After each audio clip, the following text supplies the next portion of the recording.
Tú sabes que no Y hemos empezado el programa todavía, ¿no? no, Ajá. yo las había, o sea, yo las había entrevistado. Ujú. Y entonces decido llamar a una de las brujas a ver, pero no estaban aquí. Por fin conseguí a la que era la bruja oficial de Radio Caracas Televisión cuando existía.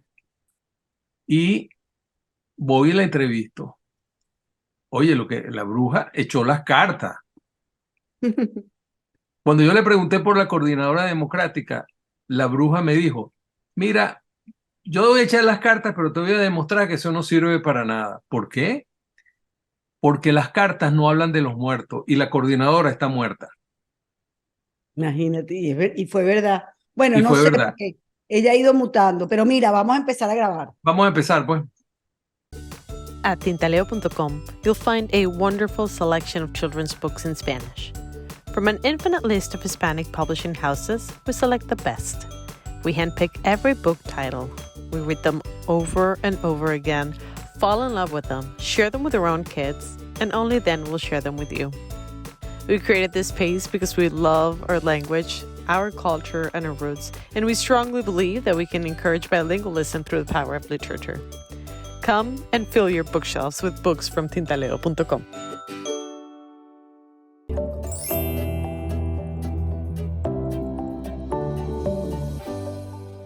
95% de las innovaciones están destinadas a fracasar. Mi nombre es Alejandro Betancur y hoy quiero compartir contigo una manera diferente de pensar sobre el proceso de creación. Si la innovación es tan importante para el progreso económico, ¿no es necesario entonces buscar una manera diferente de hacerla? Para esto nace Design Thinking, una metodología centrada en el usuario y con un profundo enfoque a la acción. Es tan exitosa como metodología porque prioriza lo que los usuarios desean. Estudiantes, emprendedores o ejecutivos de cualquier nivel, todos somos susceptibles de mejorar la manera en que entendemos al usuario para solucionar sus problemas. Acompáñame en este programa y juntos exploremos casos prácticos que demuestran cómo elevar la tasa de éxito de la innovación.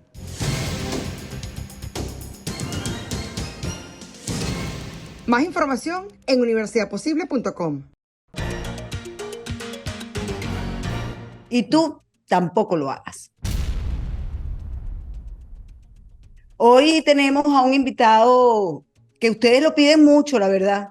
Yo no sé por qué les encanta tanto, pero cada vez que tenemos a Eduardo Martínez aquí en esta pantallita, en esta ventanita, bueno, la gente comenta, habla, le gusta mucho lo que él dice, y la verdad es que por eso es que lo invitamos siempre, porque a mí también me gusta mucho lo que él habla y sus análisis. Eduardo, un gran placer saludarte de nuevo, Gracias, Nitro. el colega, Encantado de que periodista. guste.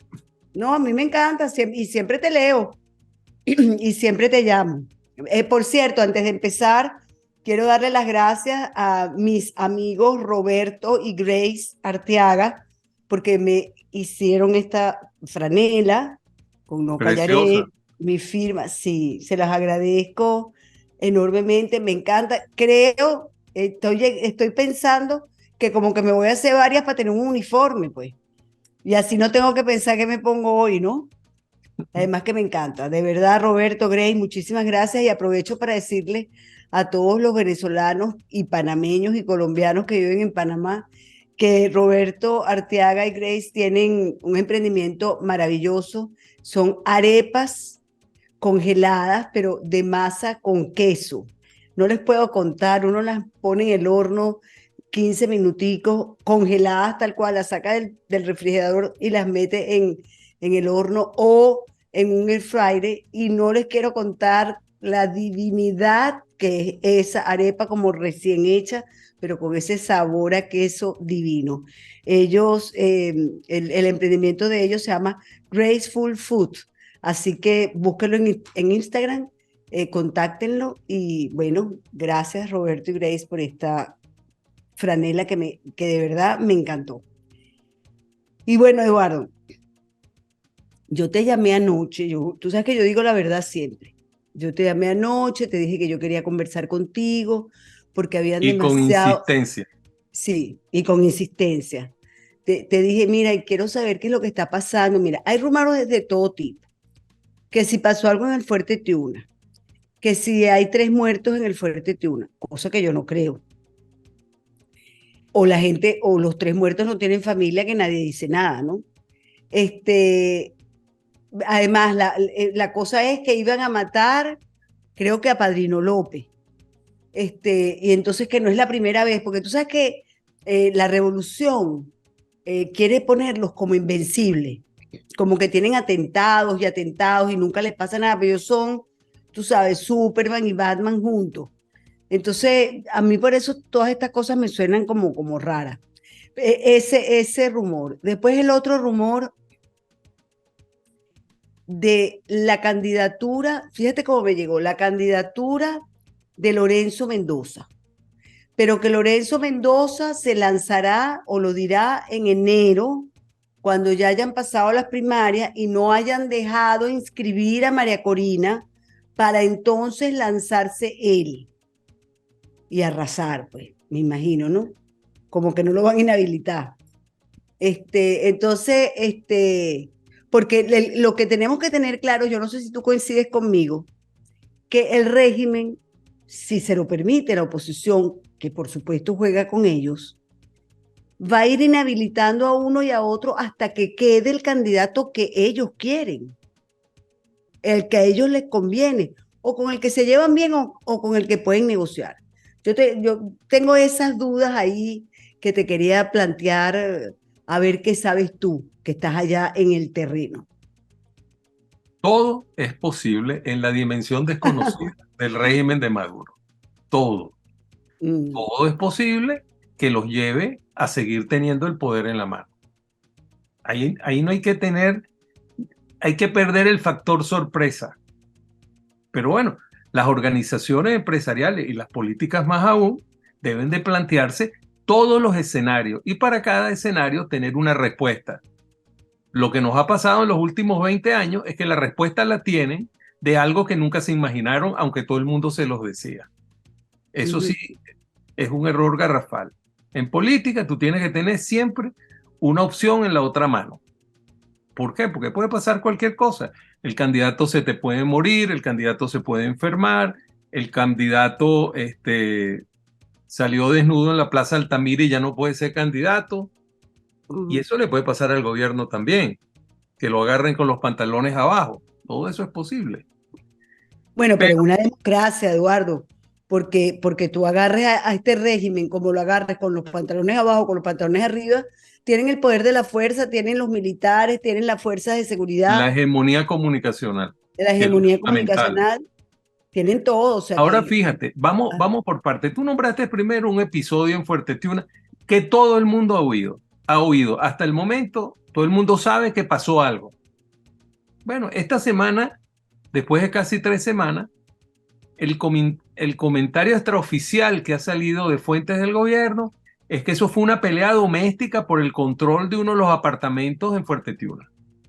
Y que hay un vicealmirante, ese es lo último que salió en la pelea, y que lo arrestaron porque la cuestión se puso violento y hubo unos disparos. Y pregunta, o sea, en eso está metido un vicealmirante, nada menos y nada más. Nada más. No un soldado raso. No. Si eso ocurrió de verdad, lo han podido decir el primer día. Mire, este fue un hecho doméstico, una pelea entre dos familias o dentro de una familia. El vicealmirante va preso. El vicealmirante y que está preso. No, yo lo meto.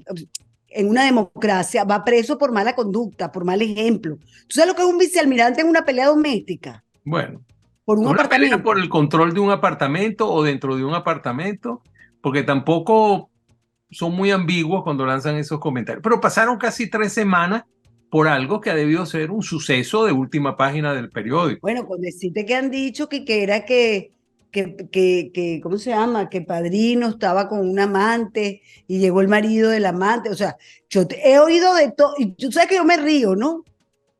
Yo no puedo, no, es que yo no puedo creer que hayamos caído tan bajo que estemos en estos chismes de peluquería. Sí. Algo pasó.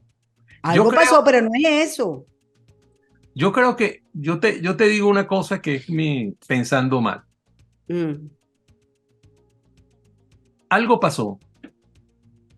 Inducido por el régimen. A lo mejor le salió mal y trataron de taparlo. Y ahora salen con un cuento de vecino, de chisme de vecindad, de que es un problema doméstico. Es lo único, vamos a llamarlo más que extraoficial, semioficial. Por lo menos eso lo están comentando los militares. Es lo que me dicen. Pero al final tampoco sabemos ni lo podemos confirmar. Lo que sí debe haber es una gran pelea por una posible, porque todo el mundo está viendo la sucesión de María Corina si no la dejan inscribir. Pero lo que eso oculta es la gran pelea que hay Pero, por quién va a tú tienes suceder a duda, Maduro. tú tienes duda que la van a dejar, que no la van a dejar escribir. No, no la van a dejar. Ah, bueno, no la van a dejar. Ahí nombraron al señor que le inhabilitó, el esbelto, se llama Antonio José Meneses Rodríguez. Rodríguez, lo nombraron secretario del Consejo Nacional Electoral. Y viene O sea, de inhabilitar a María Corina, el que firmó. Claro, y viene de trabajar con Amoroso, o sea, ellos vienen a lo mismo. Y fíjate una cosa, la apariencia física dice mucho, porque si ese señor se para en la puerta del CNE, no entra nadie. No, bueno, pero él no debe tener mucha fuerza. Es decir, a él lo pueden tumbar rápido. Tú le metes una sola patada, y no es que yo se la quiera meter, pero en el estómago y se desinfla. No, y además, para mantener esa humanidad, claro. debe emplear muchas horas comiendo al día. Pero fíjate una cosa, yendo de verdad a lo serio, ¿qué tiene que ver dos personas que vienen de la Contraloría con el tema electoral? Bueno, vienen a cumplir una orden y a realizar un trabajo, como son los sicarios electorales. Ahí no hay otra expresión que tú puedas aplicar. Porque son dos señores que le dieron la orden de inhabilitar a María Corina por 15 años, cuando la inhabilitación original era por 1. Pero es que es por 1, es que la inhabilitación es por 1 año nada más. Claro. Lo dice el documento. Sí, pero ahora ese señor sacó otro documento donde dice que son 15 años. Bueno, pero eso lo dice este señor. Sí. No el que era contralor en el momento. Exactamente. O sea, no el que era el contralor en el momento.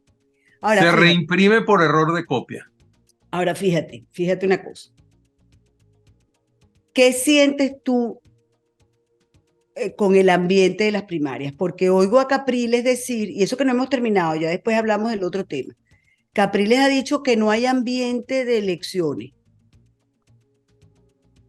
Yo particularmente creo que no hay ambiente de nada. Hay un ambiente de fuga masiva. Y lo digo por las informaciones que hay en Panamá. De 1.500 a 2.000 ciudadanos diariamente entran a Panamá por la selva del Darién. O sea, imagínate lo que está saliendo por Colombia. No, es una locura. Pero es que no hay ambiente de nada. Pero a mí lo que me llama la atención, no vamos a echarle la culpa al gobierno que está viendo cómo se mantiene en el poder y está haciendo su trabajo. Ese es su trabajo político, mantenerse. Vamos a ver lo de la oposición.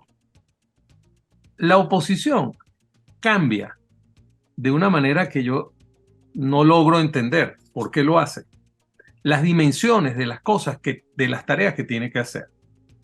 Las primarias es una consulta a la gente de oposición para que haga una propuesta de un candidato con un programa.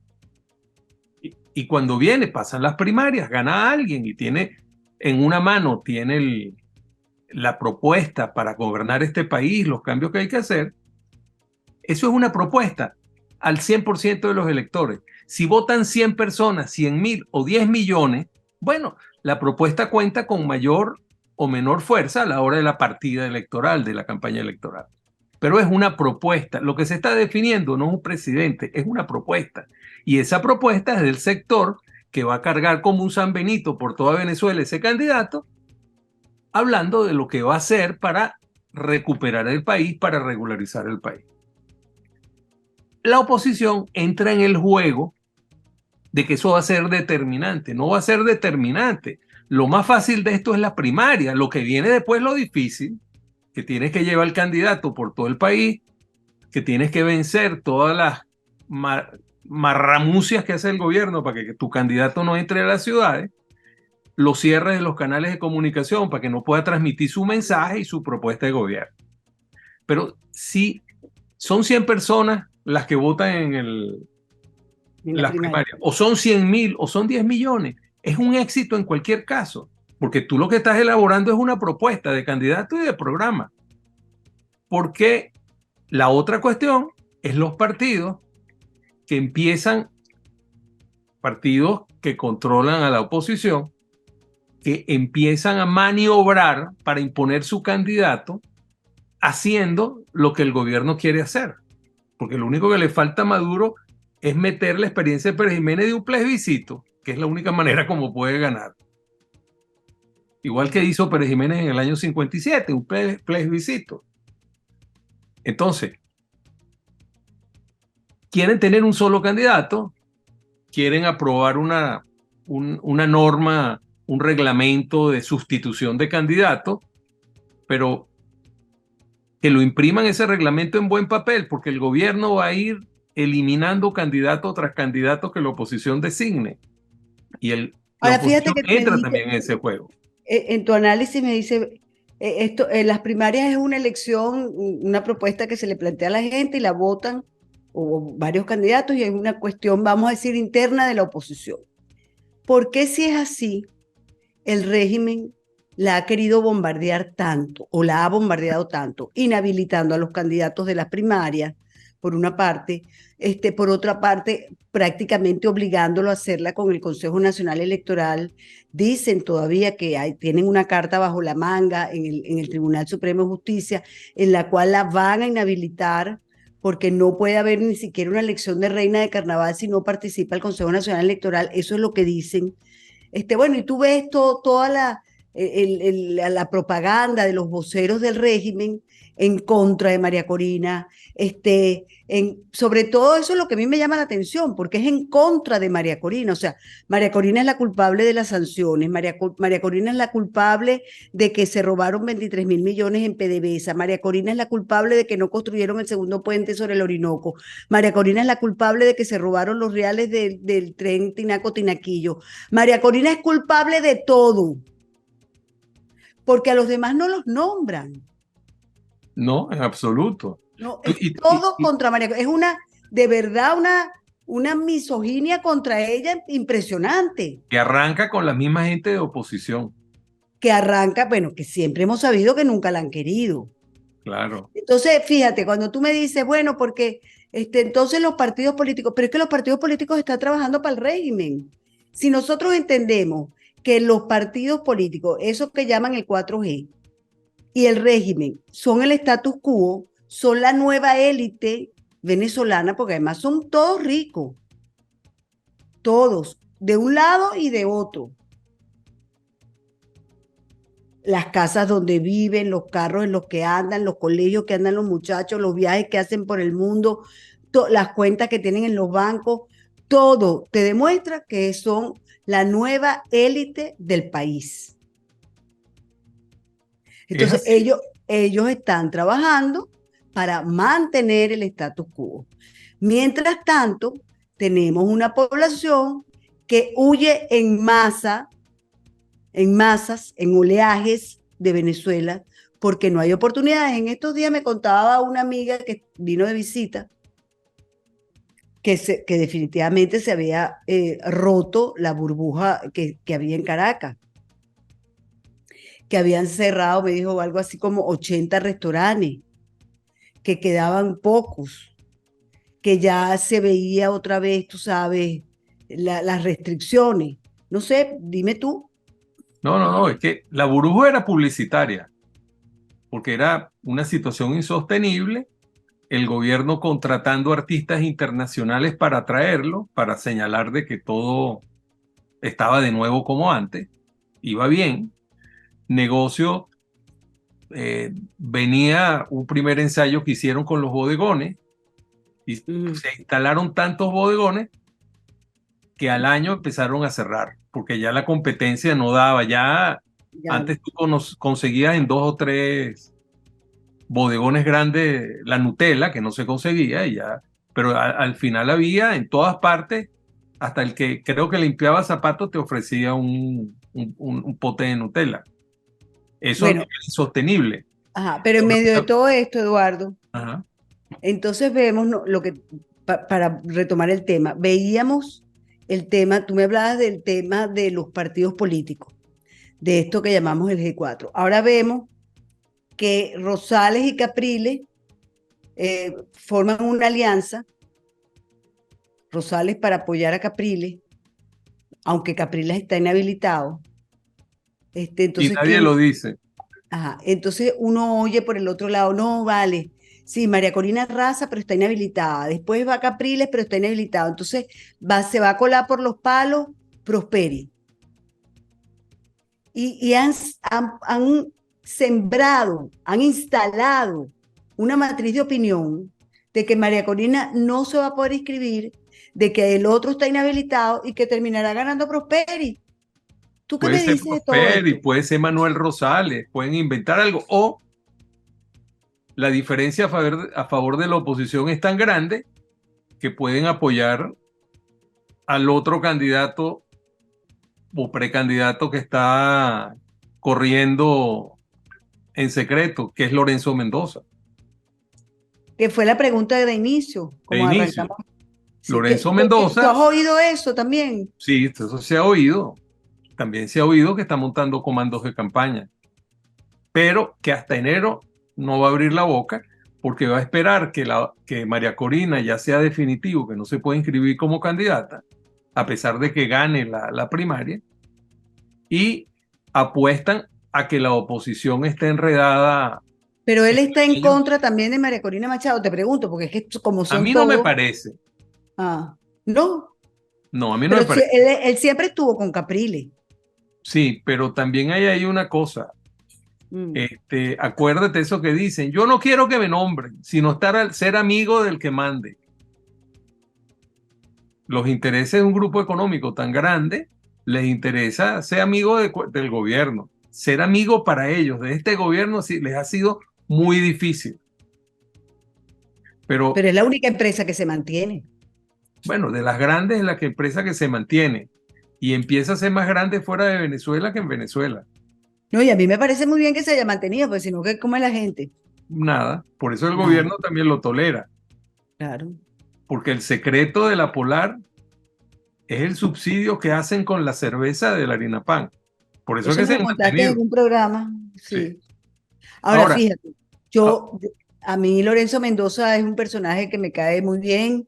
Ahora, creo que es un excelente líder empresarial y que debería quedarse allí para la reconstrucción de pero, Venezuela. pero A mí también, no me gustan estas mezclas, es como el humorista metido a político, que por cierto también resucitó ahora, porque ahora como que resucitó, yo no sé cuántos candidatos hay. bueno, cada venezolano es un candidato en potencia. Pero vamos a ser justos en el análisis. Ok, Un hombre como Lorenzo Mendoza, en cualquier país del mundo, tiene méritos para ser candidato presidencial y ser presidente. No es que no tenga mérito. Es, no, es yo no te dije eso. inconveniente, es inconveniente. La diferencia que hay, y ahí vamos a un análisis que a nuestros amigos políticos no les va a gustar, es que Mendoza. Lorenzo Mendoza le ha dado trabajo a miles de personas, le ha dado posibilidades de progreso, de desarrollo a miles de personas, ha transformado en su cadena de comercialización hasta los camioneros en socios de esa actividad. Y tú preguntas, ¿cuántos puestos de trabajo han generado estos que pretenden ser candidatos? Bueno, yo tengo entendido que la familia de María Corina eh, dio muchos puestos de trabajo cuando sus Claro, empresas no fueron confiscadas, no, eh, pero sus empresas fueron confiscadas. Lo sí, que yo creo que viene de un sector que una de las cosas estupendas que tiene ella es que conoce el sector público y conoce el sector por privado. privado. Y hay que, de verdad, hay que conocerlos a los dos para poder manejar un país destruido como está Venezuela. Destruido. Hay que construirlo de nuevo. Hay que construirlo de nuevo. Yo no Fíjate, le quito ningún mérito, yo no le quito ningún hay un mérito al señor artículo, Lorenzo Mendoza, ya va. Yo ajá, lo que quiero decirte es que yo creo que así como hace faltan líderes políticos, hace falta líderes comunicacionales, hacen falta líderes empresariales, hacen falta líderes sindicales, o sea, estamos escasos de todo. Entonces, te vas a ir de donde tú conoces bien a un sector para una aventura en un país donde no va a haber elecciones transparentes, porque es que ese es el tema.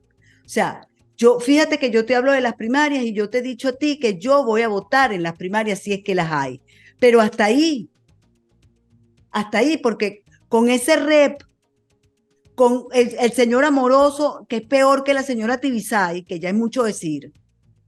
O sea, perdóname, ¿cómo se van a unas elecciones transparentes así?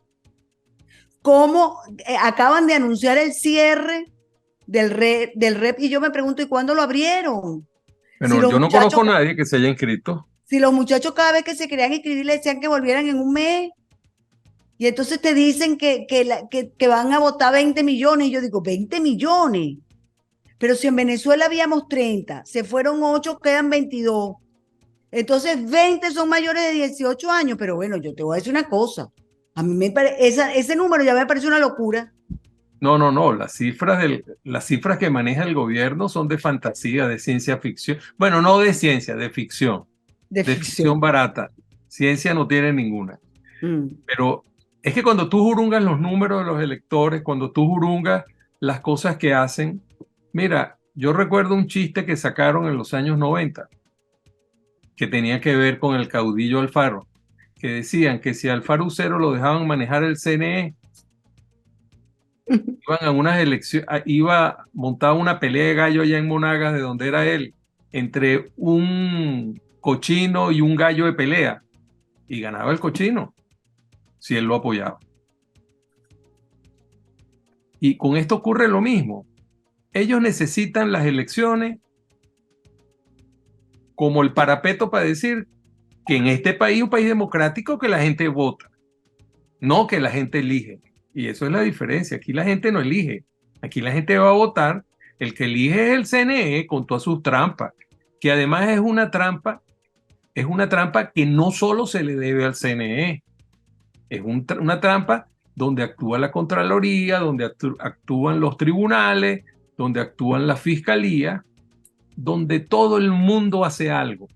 De tal manera que cuando tú llegas al día de elecciones no puedes votar por quien quiere, por el que vota no le dejan ganar, no le reconocen el triunfo, no dejan inscribir candidatos, no te permiten inscribir los testigos en el interior. Mira, y esa es la pelea que hay que dar, Eduardo. Y esa es la pelea. Ahora, la pelea que tenemos que dar los venezolanos. Hay dos actitudes. Es cómo sacamos a toda esta gente de esas instituciones y las ponemos a valer. Claro, pero porque ahí hay dos cosas que tú puedes hacer, el venezolano puede hacer. El venezolano puede votar o no votar. El venezolano puede participar o no participar. Son las dos cosas que pueden hacer. Ahora, yo creo que el venezolano le tiene que subir la apuesta al régimen. Es decir, yo voy a votar. Yo voy a votar en las primarias, vamos a elegir el candidato que sea. No los quitas, ponemos otro. Llegamos al día de las elecciones con un candidato y una propuesta. La propuesta la conocemos. Tú metes en la cabeza qué es lo que hace el gobierno y ya por definición sabes que tienes que hacer lo contrario, tienes que hacer otra cosa. Porque lo que ellos hicieron no funcionó. Ay, ahorita que te oigo me parece del G4. No, pero no, es que yo no puedo estar de acuerdo contigo, Eduardo, en que me inhabilitan uno, entonces metemos al otro, entonces me lo inhabilitan, pero que tenemos que, ¿qué es eso? Si es que la pelea, pero eso es una entrega desde el principio, Eduardo. Estoy de acuerdo Nosotros tenemos que, no, esas inhabilitaciones todas son ilegales. Pero te explico, no me expliqué bien. Ajá. Nosotros tenemos que llegar. Explícate bien. Me explico bien. Ajá. Ellos van a tratar de hacer todas las marramucias que sabemos, que se han denunciado, etc. Y nosotros tenemos que irle subiendo la apuesta. Cuando te digo subiendo la apuesta, es que tenemos que tener alternativa a las maneras. Subir la apuesta es no pasarles una más. Eso estoy de acuerdo. Claro. Tenemos que medir la fuerza. Pero yo te voy a decir una cosa, el ciudadano tiene que salir también para adelante. Porque fíjate una Señores, cosa, no aceptamos, porque estás desobedeciendo al pueblo, Eduardo. Si el pueblo elige a Perico de los Palotes, ¿por qué tú le vas a decir al pueblo, no, mira, Perico de los Palotes dice el régimen tiránico que está inhabilitado, entonces vamos a poner a Juanita, la del barrio? ¿Qué es eso? Yo estoy de acuerdo contigo, pero ubiquémonos. La discusión, el punto de vista actual, que es lo que yo no entiendo, es que en este momento la oposición debe luchar porque el candidato que salga es el candidato y que vaya a las elecciones. Y lo que está discutiendo la oposición es un reglamento de sustitución. Ahora sí te estás explicando bien. Ok, ahora sí me... La oposición está discutiendo quién va a sustituir a la ganadora, que es María Corina. Sí. Eso es lo que están discutiendo. ¿Quién es la que la va a sustituir? Porque no la vamos a dejar. No, entonces, ¿qué es lo que sucede? Claro, esa es la Si la discusión. oposición Porque tuviera... tú como yo y como todo el país y como ellos mismos saben que María Corina puntea en todas las encuestas. Sí. Fíjate una cosa. ¿Qué pasó con la participación del CNE y la comisión de primaria? Mucha gente le dijo pública y privadamente a la comisión de primaria que no metiera el CNE en la primaria. Ah, sí. Y empezó a desarrollar su estrategia de sabotaje, el CNE, de tal manera que cuando estuviéramos en este momento que estamos ahorita, el CNE iba a salir diciendo que no podía montar la primaria. Y la primaria no se iba a hacer porque la comisión de primaria no había hecho nada para montarlo por su cuenta. Pero resulta que se produjo algún desajuste y con suficiente antelación, la comisión de primaria prescindió de la participación del CNE, teniendo tiempo para montar una elección primaria a lápiz y papel. La primaria, lo más probable, a menos que llegue la Guardia Nacional con el ejército y no te permita votar, se va a realizar el 22 de octubre. El gobierno empezó a ensayar otras alternativas que no era la de paralizar la primaria, por lo menos hasta ahorita. ¿Por qué? Porque se encontró con una oposición que en cuanto la Comisión Nacional de Primaria se dio cuenta que por esa vía no iba a llegar a ninguna parte, no iba a poder montar, la oposición dijo, bueno, entonces la montamos solos. Nosotros montamos nuestra primaria sin el CNE. Y el gobierno empezó a inventar otras cosas que le funcionarán, no le funcionarán, a esta altura no lo sabemos. Si la oposición se mantuviera firme con que el que gane va a ser el candidato y que se dejen del cuento de las inhabilitaciones y le metiera leña a ese fuego, el gobierno lo más probable es que se cale ese candidato. Intente hacer su fraude y sus maniobras que siempre ha hecho por otra vía. El problema que tiene el gobierno es que el tiempo, si la oposición tiene una posición firme, el tiempo va contra el gobierno y no contra la oposición. Bueno, fíjate, yo creo que la oposición la representa María Corina Machado y ella tiene una posición firme. Los otros entendemos perfectamente ya a estas alturas que son colaboradores del régimen. Y yo te voy a decir de verdad, Eduardo, mira, cuando yo vi esta reunión entre Capriles y Rosales, yo dije, los dos fueron candidatos presidenciales y los dos se dejaron quitar el triunfo. Ambos negociaron con el régimen para dejarse quitar el triunfo. Ambos estuvieron presos, uno un poco más, un poco menos, pero ambos salieron de presidio y después terminaron siendo gobernadores. Uno de ellos, por cierto, Rosales, estuvo hasta exiliado porque el jefe de la revolución, que era el señor Chávez, dijo que era un bandido, un ladrón y de todo. Estuvo 2 años en Panamá, 2 años en Perú y después regresó. Y el cuento todo el mundo lo conoce porque lo ha contado Carlos Ortega. No me tienen que creer a mí, le creen a él. ¿Cómo lo llamó? Le dijo, mira, vámonos para allá, para Venezuela, vamos a estar un tiempito presos, pero tranquilo, después salimos y tal, y para adelante. Bueno, y así, y Carlos Ortega le respondió, yo me fugué de Ramo Verde, no quiero volver para allá. Y el señor efectivamente llegó, estuvo preso, dicen que estuvo preso, hay quienes decían que no, que estaba en el círculo militar, etcétera, que despachaba. Bueno, el tema es que todos estos señores que han vuelto, chicos, son candidatos, son gobernadores, son alcaldes, son concejales, son diputados y no les pasa nada. Y además hay algo que te estás pasando por alto. Dígamelo, complete. Recientemente se nombraron los 5 miembros del CNE, rectores del CNE, de los cuales 3 son apuntadores del gobierno que van a ejecutar el guión y 2 son de la oposición. los dos que son de la oposición, uno de ellos es del partido de Rosales y el otro es amigo de Henry Ramos. Por eso te estoy diciendo, entonces esta gente que supuestamente eran bandidos, eran ladrones, eran esto, eran lo otro, que estuvieron presos, que estuvieron en el exilio, chicos, son gobernadores, no les pasa nada. Mientras tanto, las cárceles están llenas de gente. Sí, sí. De No, y presos. además hay otra cosa, esos son los que presuntamente no son alacranes, porque alacranes son los otros. No, estos son más alacranes que los alacranes. Es que hay una cosa sorprendente aquí. Nombraron miembros del CNE. Pero tú me estás entendiendo lo que yo te quise decir. Yo te Que entiendo dos mochos se perfectamente. juntan para rascarse. Claro, Ahora nos vamos a quedar nosotros con esa. no. Vamos a creer nosotros que Tenemos ellos que son la hacerle la vida oposición. difícil.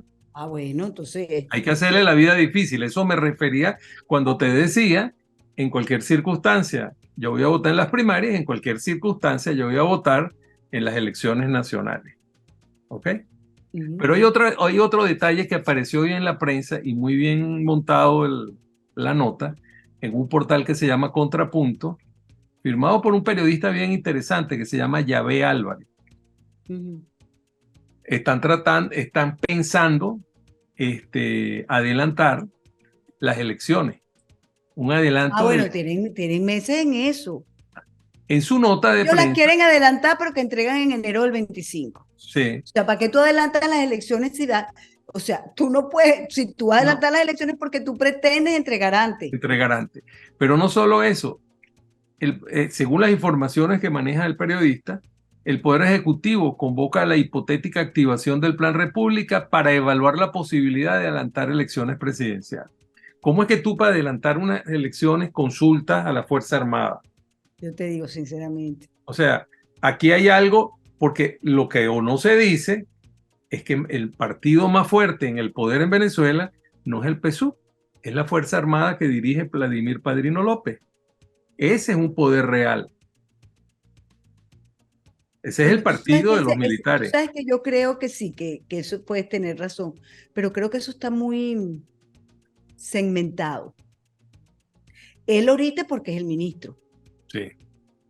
Pero uno oye todos los días, oye, lo que uno oye de lo que pasa allá adentro en ese mundo militar, que tú sabes perfectamente que ahí no hay afectos reales. Ahí hay No. jerarquías. Tú sabes que yo empecé a entender los militares cuando el expresidente Luis Herrera me contó a mí una vez, a raíz de que alguien lo saludó con un militar uniformado en la época de los rumores, antes del 11 de abril, y yo estaba hablando con él y llegó un militar de alta graduación, uniformado, y lo saludó sonriente y muy obsequioso con el presidente. Y después que se va, yo le digo, caramba, presidente, tiene usted en ese momento de conspiraciones. Exacto. Usted dice, bueno, a mí me extraña que inclusive uniformado con su nombre ahí en el pecho, identificable, porque a mí ya los militares no me saludaban, dice Luis Herrera. Y yo digo, no, pero se nota que es gente del alto mando, o sea, del generalato. Claro. Y me dice Luis Herrera, mira, yo te voy a decir una cosa. Yo fui el comandante en jefe de esa gente. Y cada vez que me venían a mí a saludar, oye, yo quedaba extrañado, ¿por cómo me saluda tan cariñosamente si yo no lo conozco? Primera vez que lo veo y yo era el presidente. Y entonces empecé a darle vuelta a la cosa y decía, ¿cómo quisiera yo tener una lupa, un microscopio, una broma para ver qué es lo que tiene en el cerebro? Hasta que alguien me dijo un día, dijo el presidente Herrera, que los civiles confundíamos el respeto a la jerarquía con la amistad. Eso no existe. Mientras tú seas el jefe de ellos te saludan muy cariñosamente. En cuanto tú no lo ves, tú no sabes qué piensa, porque tú nunca llegas a saber lo que los militares tienen en la cabeza. Increíble. Eso me decía Luis Herrera, y me decía, y te advierto que yo fui comandante en jefe de ellos, me saludaban a cada rato, muy cariñosos, y yo decía, ¿este tipo qué piensa? Yo lo que te puedo decir es que yo como nieta de militar, que hablé El mucho, coronel Osuna. sí señor, yo no recuerdo en la casa de Sarría ver en las fechas navideñas, cumpleaños, a nadie que no fuera de la familia y de los amigos muy íntimos civiles. Esos eran los amigos de mis abuelos.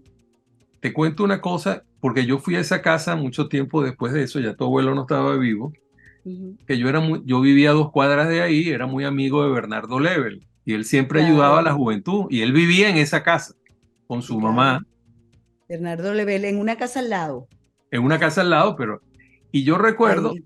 que el 24 de diciembre, a las 7 de la noche, yo lo visitaba a él para saludarlo, ya la mamá estaba este, Sí, enferma, pues muy mayor, enferma.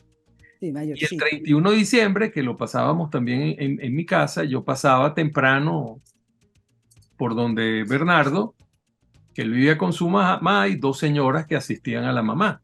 Ujú. Y la verdad que llegaban las sobrinas de él, llegaban los sobrinos, los primos, llegaban unas hermanas y tal. Y yo nunca vi, el único que no era de la familia ahí, pero yo llegaba temprano, pues tenía que irme a mi casa. Eras tú. Era yo era el único y no llegaba. Y eso que él era el secretario de Asuntos Internacionales de COPEI en aquel momento, estaba en el gobierno de Rafael Caldera I, y ahí no llegaba nadie, ni Es que siquiera de eso es lo que COPEI. había, eso es lo que tenían que fracturar precisamente esta izquierda, este socialismo del siglo XXI, la unión familiar. Claro, sí habían amigos, pero tenían que ser muy de la intimidad. Porque y yo me imagino que en tu casa también y en la casa de todos los Sí, venezolanos éramos familiares. Además teníamos familias grandes. El venezolano tenía familia grande. O sea, mi mamá eran 8 hermanos, mi papá eran 8 hermanos, nosotros somos 5 hermanos. O sea, éramos familias numerosas. sí, era así. Y había una cosa que decía tu papá siempre. Ujú. Tu papá decía que había que entender, a diferencia de los adecos, que los copellanos eran familia. Y eso lo remarcaba una vez y otra vez. Nosotros éramos familia. La gente de la Radio Rochela, cuando hacía sus imitaciones, ellos que es la sensibilidad de los creativos de esos programas, ellos lo ubicaban muy bien, porque el que aparecía imitando a un dirigente adeco, llamaba a sus compañeros compañeros, Ujú. mientras que los copellanos, Luis Herrera, el que imitaba a Luis Herrera, el que imitaba a Caldera, etcétera, decía hermano. Y ellos Sí, hacían esa distinción, y era la sensibilidad de los creativos de la Radio Rochela, sí. y llamaba la atención. Y esa era una definición que hacía tu papá, que cuando tú te ponías a ver y veías el programa de Radio Rochela, te dabas cuenta que unos eran hermanos y los otros eran compañeros.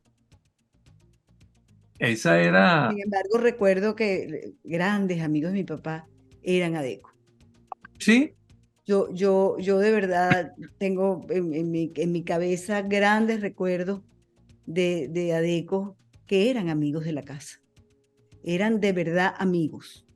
Este, uno quizá, y nos fuimos para otro tema, nos sí, pusimos, pero la verdad es que uno sabía por lo menos quién era amigo de verdad en la casa si entraba a la casa, porque a las casas no entraba cualquiera. no, no, te lo digo yo.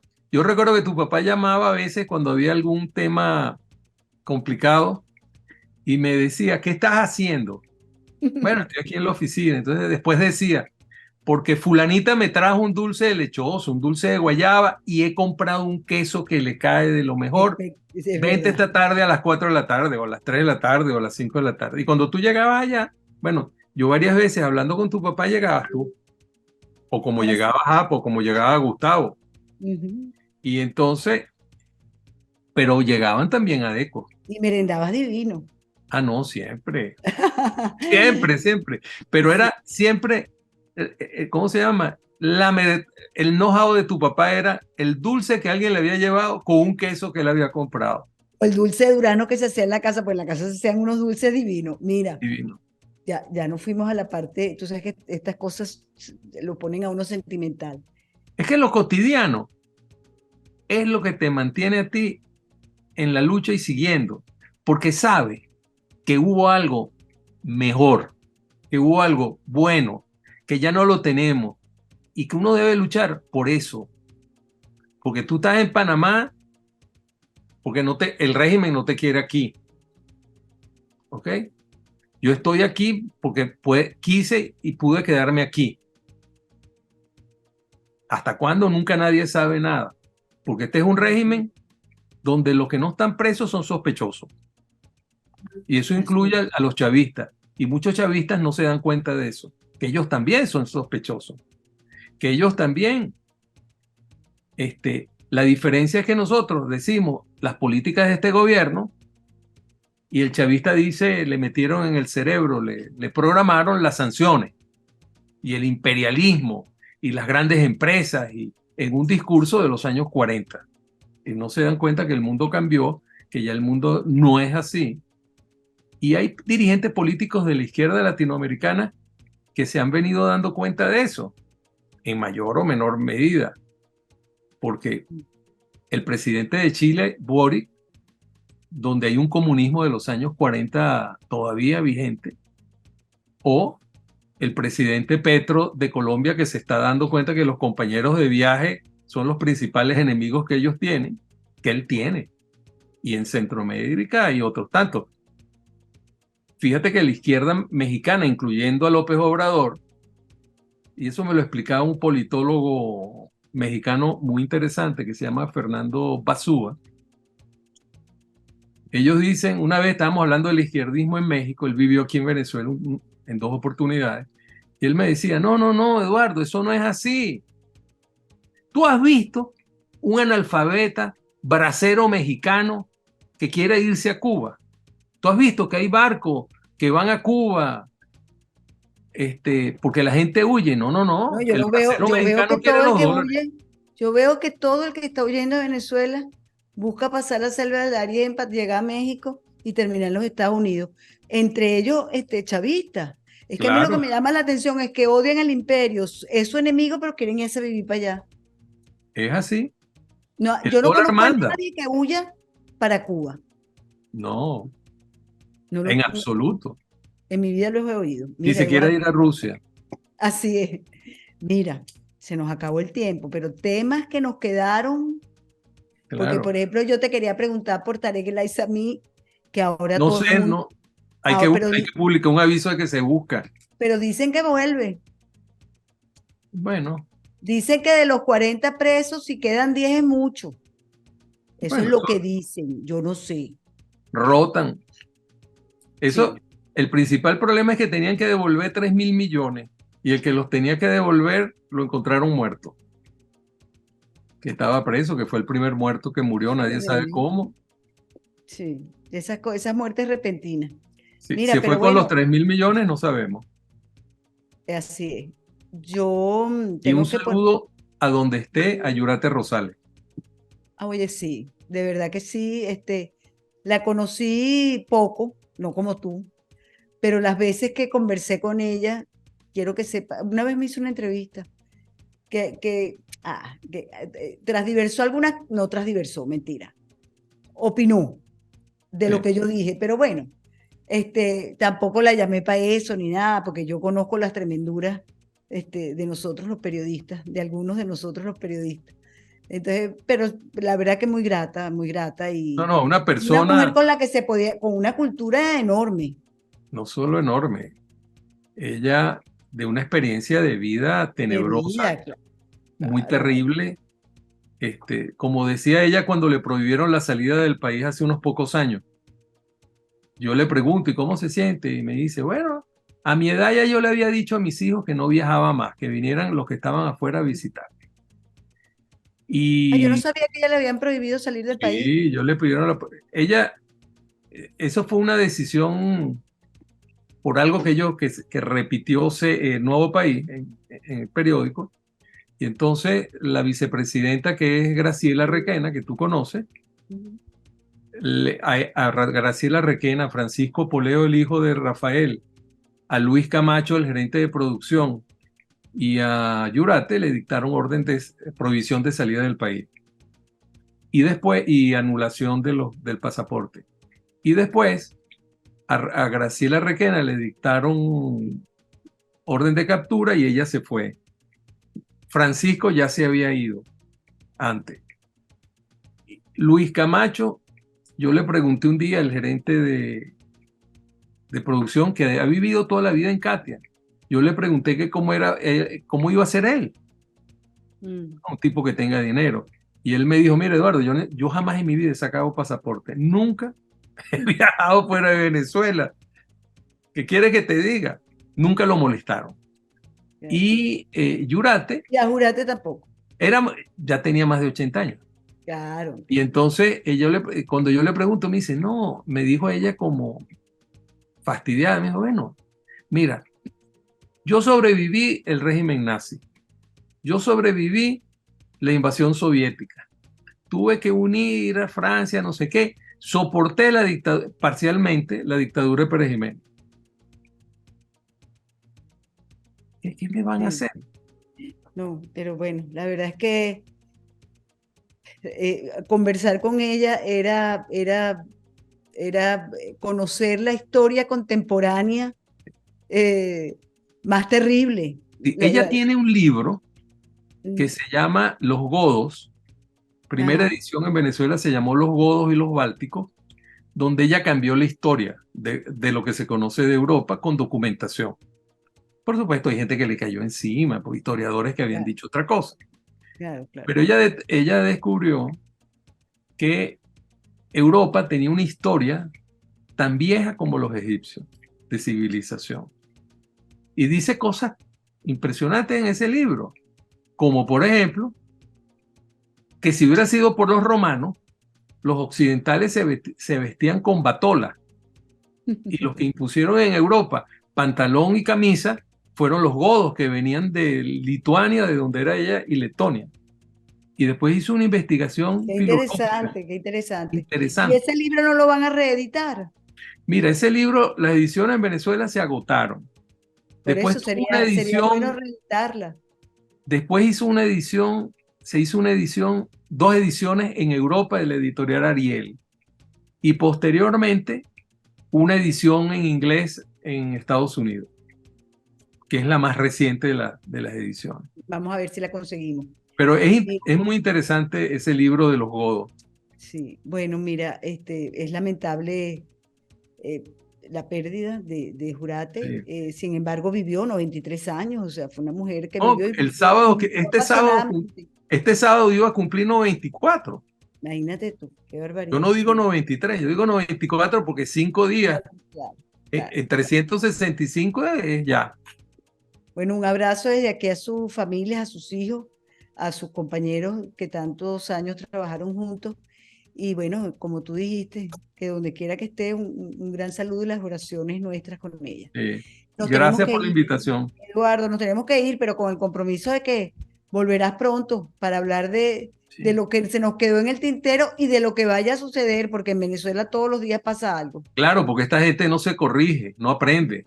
Si aprende es para seguir haciendo las cosas y peor. Exactamente. Vamos a tener mucho de qué hablar. Así es. Muchísimas gracias de verdad. Y con ustedes, gracias, amigos, hasta la próxima. Hasta la próxima.